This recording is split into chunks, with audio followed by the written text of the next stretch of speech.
కొన్ని విషయాలు తెలుసుకుంటే మనకి చాలా బాధ అనిపిస్తుంది. అందులో ఇది ఒకటి. అంటే ప్రపంచవ్యాప్తంగా ఎప్పుడు అనేక రకాల సర్వేలు జరుగుతుంటాయి, మనందరికీ తెలిసిందే అది. అంటే సంపద బాగా రిచెస్ట్ కంట్రీ ఏది, అలాగే బాగా హ్యాపీగా ఉండే కంట్రీ ఏది, బాగా టెక్నాలజీ అడ్వాన్స్డ్ కంట్రీ ఏది, లేదంటే క్రీడల్లో నంబర్ 1 కంట్రీ ఏది, లేదంటే ఎన్విరాన్మెంట్ ప్రొటెక్షన్లో నంబర్ 1 కంట్రీ ఏది, అట్లా జరుగుతూ ఉంటాయి. అనేక రకాలు జరుగుతూ ఉంటాయి. ఆరోగ్యపరంగా ఇది యావరేజ్గా లైఫ్ స్పాన్ ఎక్కువగా ఉన్న దేశం ఏది, ఇట్లా అనేక రకాలు జరుగుతుంటాయి కదా. ఇప్పుడు ప్రతి సంవత్సరం మనం చూస్తూనే ఉంటాం, బాగా most happiest countries in the world అనేది ఒక సర్వే జరుగుతుంటుంది అన్నమాట. ఎప్పుడు ఇంకా అందులో ఏ సర్వే జరిగినా మన దేశం ఎన్నో స్థానంలో ఉంది, ఏ ర్యాంకులో ఉందని చెప్పి పాజిటివ్గా ఉండే ఏమైనా చూసుకుంటాం. ఆరోగ్యపరంగా చూసినప్పుడు మనం ఎక్కడ ఉన్నాం, సంపద పరంగా ధనవంతుల పరంగా చూసినప్పుడు మనం ఎక్కడ ఉన్నాం, మరి డెవలప్మెంట్ పరంగా చూసినప్పుడు మనం ఎక్కడ ఉన్నాం, ఇట్లా ఏదైనా మన ర్యాంక్ ఎంత అనేది చూసుకుంటాం కదా. అట్లనే లాస్ట్ ఇయర్ కూడా వచ్చింది ఈ సర్వే. ఇప్పుడు మెయిన్ ఏంటంటే పాయింట్, ప్రపంచంలోనే బాగా మోస్ట్ హ్యాపీయెస్ట్ కంట్రీ ఏంటి అనేది ఆబ్వియస్గా అందరికీ తెలిసిందే, ఫిన్లాండ్.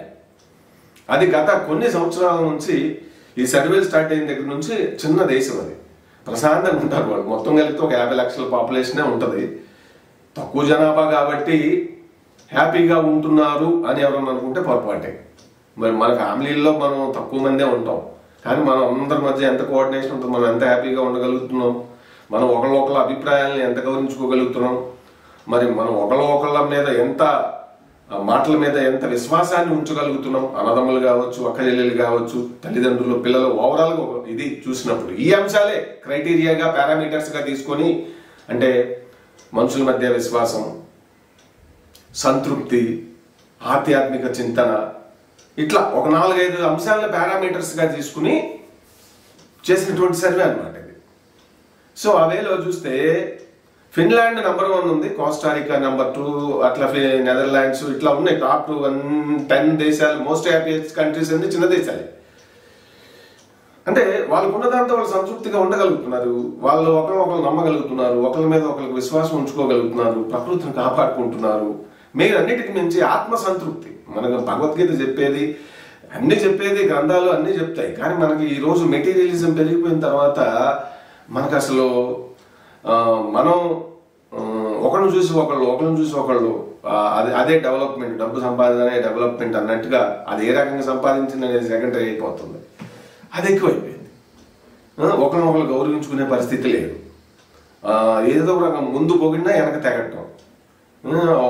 ఇక్కడ అనేక రకాల డిస్క్రిమినేషన్స్. ఇక్కడ మెయిన్లీ ఇప్పుడు ఇక్కడ మన దేశంలో మెయిన్ ఒక క్యాస్ట్ బ్యారియర్ అనేది, క్యాస్ట్ డిస్క్రిమినేషన్ అనేది అన్నిటికీ అది ప్రాబ్లం అవుతూనే ఉంది. ఇండియాలో డెవలప్మెంట్కి ప్రాబ్లం అవుతూనే ఉంది, మిగిలిన లైఫ్లో కూడా ప్రాబ్లం అవుతూనే ఉంది.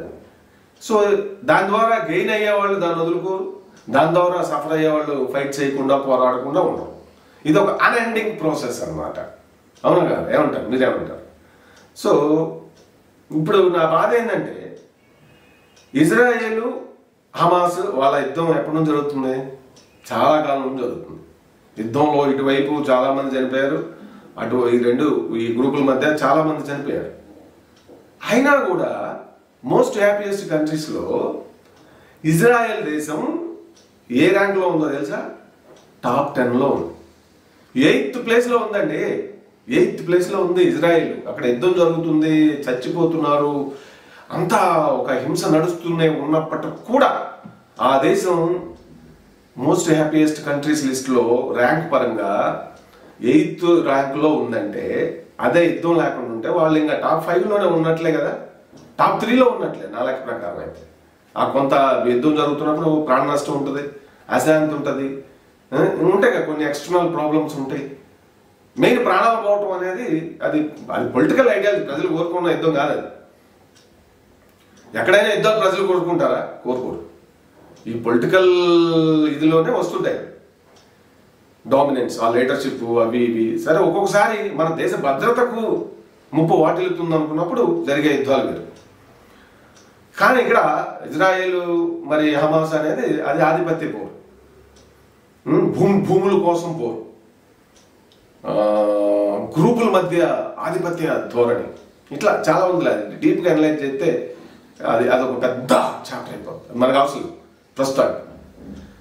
సరే, దీనికంటే ఇంకా నన్ను బాగా బాధ పెడుతున్న అంశం ఏంటంటే, మనం ఏది చేసినా మరి తిరస్కరించే దేశం, అభివృద్ధిలో ఎక్కడో వెనకబాటులో ఉన్న దేశంగా మనం భావిస్తుంటాం, మనం ఫీల్ అవుతాం పాకిస్తాన్. అవునగా, మన దాయాది దేశం, ఒకప్పుడు అఖండ భారతావనిలో ఒక భాగం, అంతర్భాగం. సరే, దేశ ఫ్రీడమ్ వచ్చినప్పుడు ఈడిపోయాం. ఆ దేశం కూడా ఎక్కడుందో తెలుసా ర్యాంక్ పరంగా? ఏది? Pakistan. Most happiest countries in the వరల్డ్లో లిస్టులో ఇంతకీ అసలు మనం ఎక్కడో చెప్పలేదు కదా ర్యాంక్ పరంగా. 118వ స్థానంలో ఉన్నామండి ప్రజెంట్. లాస్ట్ ఇయర్ ఇది 125లో ఉంది, 122లో ఉన్నాం. ఇంకొకటి 4 స్థానాలు బెటర్మెంట్ అయినాం. ఇంకా మనం టాప్ 10కి రావాలంటే ఎన్ని వేల సంవత్సరాలు పడుతుందో ఆలోచించండి. ఎందుకంటే మన యాటిట్యూడ్లు, మన సమస్యలు అటువంటి. ఇక్కడ ఒకళ్ళొకళ్ళు గౌరవించటాలు ఇది ఉండదు కదా.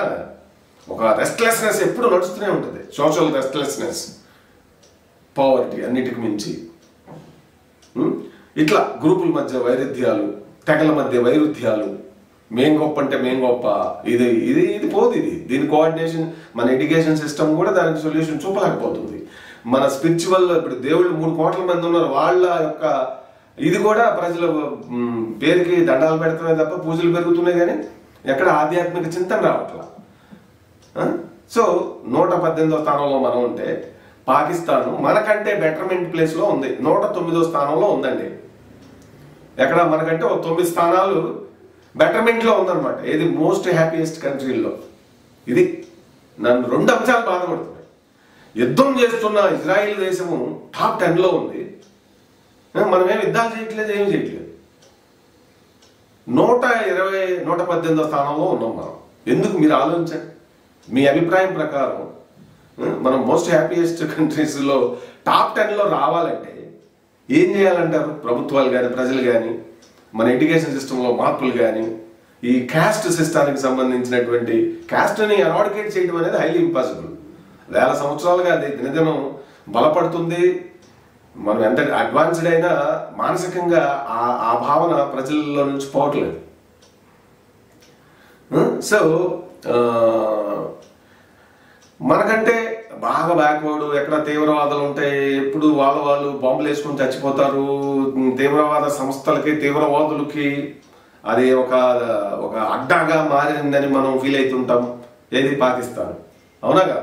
నిజంగానే అక్కడ బాంబులు వేసి వాళ్ళే చంపుకుంటుంటారు.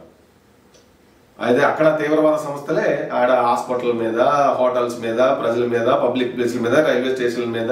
మొన్న ఒక పెద్ద ఒక రైల్ని వేరే ఒక తీవ్రవాద సంస్థ కిడ్నాప్ చేసి చాలా మందిని చంపింది. తర్వాత పోలీసులు వాళ్ళని చంపారు, ఆర్మీ వాళ్ళని చంపింది అనుకోండి. అటువంటి దేశం కూడా మనకంటే ఒక 9 స్థానాలు అడ్వాన్స్డ్గా ఉంది హ్యాపీయెస్ట్ కంట్రీస్ లిస్ట్లో. మనం మాత్రం వాళ్ళకంటే 9 స్థానాలు వెనకబడే ఉన్నాము. మన చుట్టుపక్కల ఉన్న చిన్న దేశాలు కూడా, భూటాను, శ్రీలంక, నేపాల్, అవి కూడా మనకంటే ఇంకా మంచి ప్లేస్, అంటే ర్యాంకు పరంగా బెటర్లోనే ఉన్నాయి. ఇది పరిస్థితి. ఇదే నన్ను బాధపెడుతున్నటువంటి అంశం. ఏది? యుద్ధం చేస్తున్న ఇజ్రాయెల్ 8వ ప్లేస్లో ఉంది. మరి యుద్ధాలు లేవు, ఏమీ లేవు. 118వ స్థానంలో మనం ఉన్నాం. మనం ఒక తీవ్రవాదుల అడ్డాగా భావించే పాకిస్తాన్ మనకంటే 9 స్థానాలు ముందులో ఉంది. ఎప్పటికి మారాను ఈ దేశం?